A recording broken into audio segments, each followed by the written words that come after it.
দেশি বিদেশি বাঙালি অবাঙালি বিভিন্ন রকমের রান্না খুব সহজে বাড়িতে তৈরি করার জন্য সাবস্ক্রাইব করে নিন শম্পাস কিচেন। আর আমার সমস্ত রান্নার আপডেট সবার আগে পাওয়ার জন্য বেল নোটিফিকেশনটা ক্লিক করতে ভুলবেন না। নমস্কার, welcome to Shampa's kitchen. Shampa রান্নাঘরে আপনাদের সকলকে স্বাগত জানাই।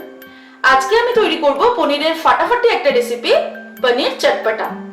বাড়িতে গেস্ট আসলে আপনি এই রেসিপিটা স্টার্টার হিসেবে সার্ভ করতে পারেন, আবার ডিনারেও কিন্তু রুটি, পরোটা, কুলচার সঙ্গে অথবা নানের সঙ্গে আপনি সার্ভ করতে পারেন। তাহলে চলুন জাস্ট 10 মিনিটের মধ্যে তৈরি করে ফেলি চটপটা পনির। পনির চটপটা তৈরি করার জন্য আমাদের যে উপকরণগুলি লাগবে সেগুলি হলো, আমি এখানে পনির নিয়েছি 250 গ্রাম, একটা বড় সাইজের পেঁয়াজ আমি টুকরো টুকরো করে কেটে নিয়েছি, একটা ছোট সাইজের ক্যাপসিকাম টুকরো টুকরো করে কেটে নিয়েছি, একটা বড় সাইজের টমেটো পিউরি করে নিয়েছি, আদা রসুন কুচি 1 টেবিল স্পুন, হলুদ গুঁড়ো 1/4 টিস্পুন, জিরের গুঁড়ো 1/2 টিস্পুন, কাশ্মীরি লঙ্কার গুঁড়ো 1 টিস্পুন, ধনের গুঁড়ো 1 টিস্পুন, চাট মশলা 1 টিস্পুন, 3-4টে কাঁচা লঙ্কা কুচিয়ে নিয়েছি, স্প্রিং অনিয়ন বা পেঁয়াজ শাক কুচানো নিয়েছি, টমেটো কেচাপ 1 টেবিল স্পুন, আর এর সঙ্গে লাগবে স্বাদ অনুসারে নুন আর সাদা তেল। পনির চটপটা তৈরি করার জন্য সবার প্রথমে আমি প্যান গরম করে তার মধ্যে 3 টেবিল স্পুন মতো সাদা তেল দিয়েছি। তেলটা গরম হয়ে গেলে এর মধ্যে আমি দিচ্ছি 1 টেবিল স্পুন আদা রসুন কুচি। আদা রসুন কুচিটাকে আমি 1 মিনিট ফ্রাই করব। আঁচটাকে কিন্তু মাঝারি আঁচে রেখে আমি ফ্রাই করছি। এবারে আমি এর মধ্যে দিয়ে দিচ্ছি টুকরো করে কেটে রাখা পেঁয়াজ, একটা বড় সাইজের পেঁয়াজ আমি টুকরো করে কেটে রেখেছিলাম, দিয়ে দিলাম। পেঁয়াজটা দেওয়ার পরে আমি আরো 2 মিনিট এটাকে ফ্রাই করব মাঝারি আঁচে।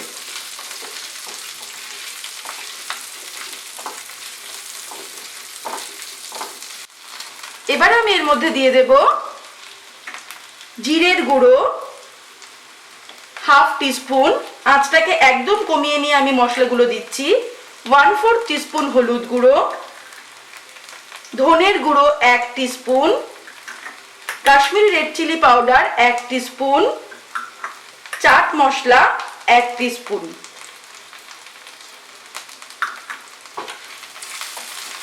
আঁচটাকে কমিয়ে রেখে আমি মশলাটাকে একটু ফ্রাই করে নিচ্ছি।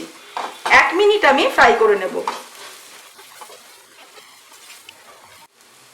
এবারে আমি এর মধ্যে দিয়ে দিচ্ছি টমেটো পিউরি।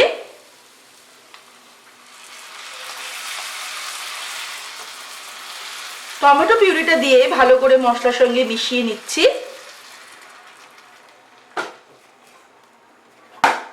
আঁচটাকে মাঝারি আঁচে রেখে আমি এখন রান্নাটা করছি।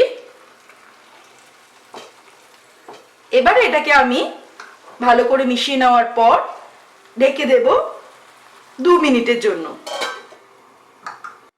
2 মিনিট হয়ে গেছে। এবারে আমি এর মধ্যে অ্যাড করছি নুন, স্বাদ অনুসারে নুন দিতে হবে। আমি 1/4 টিস্পুন মতো নুন দিলাম, কারণ খেয়াল রাখতে হবে যে চাট মশলাতেও কিন্তু নুন থাকে। আর 1/2 টিস্পুন চিনি দিলাম, কাঁচা লঙ্কা কুচি দিয়ে দিলাম, আর দিয়ে দিলাম ক্যাপসিকাম কুচিয়ে রাখা, সেটা দিয়ে দিলাম।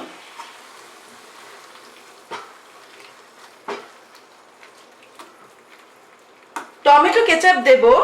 টমেটো কেচাপটা কিন্তু ভীষণই ইম্পর্টেন্ট ইনগ্রেডিয়েন্টস এই রেসিপিটার জন্য। 1 টেবিল স্পুন আমি টমেটো কেচাপ দিলাম, কারণ টমেটো কেচাপ কিন্তু দারুণ একটা টেস্ট এনে দেবে এই রেসিপিটাতে।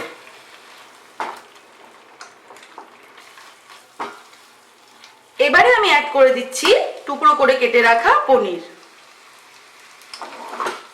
পনিরটাকে ভালো করে মিশিয়ে নেব। ফ্লেমটা এই সময়ে মাঝারি আঁচে রেখেছি।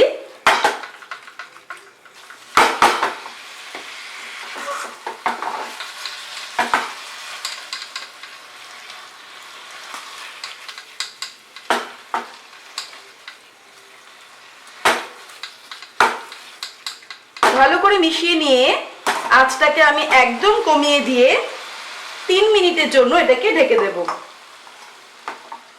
আঁচটাকে কিন্তু একদম কমিয়ে দিয়েছি। 3 মিনিট হয়ে গেছে। এবার আমি ফ্লেমটাকে বাড়িয়ে দিয়ে জাস্ট 1 মিনিট এটাকে আমি নাড়াতে নাড়াতে রান্না করে নেব। ফাইনালি আমি এর মধ্যে এক মুঠো পেঁয়াজ শাক বা স্প্রিং অনিয়ন দিয়ে দিলাম, দিয়ে এটাকে একটু নাড়িয়ে ওভেনটাকে অফ করে দেব। ওভেনটাকে আমি অফ করে দিলাম। এবারে আরো 5 মিনিট এটাকে আমি ঢেকে রেখে তারপর এটাকে স্টার্টার হিসেবে অথবা রুটি, পরোটা, নান, কুলচার সঙ্গে সার্ভ করব। তৈরি হয়ে গেছে আমাদের আজকে স্পেশাল রেসিপি চটপটা পনির। দেখলেন তো কত সহজে জাস্ট 10 মিনিটের মধ্যে আমি দুর্দান্ত এই রেসিপিটা তৈরি করে ফেললাম।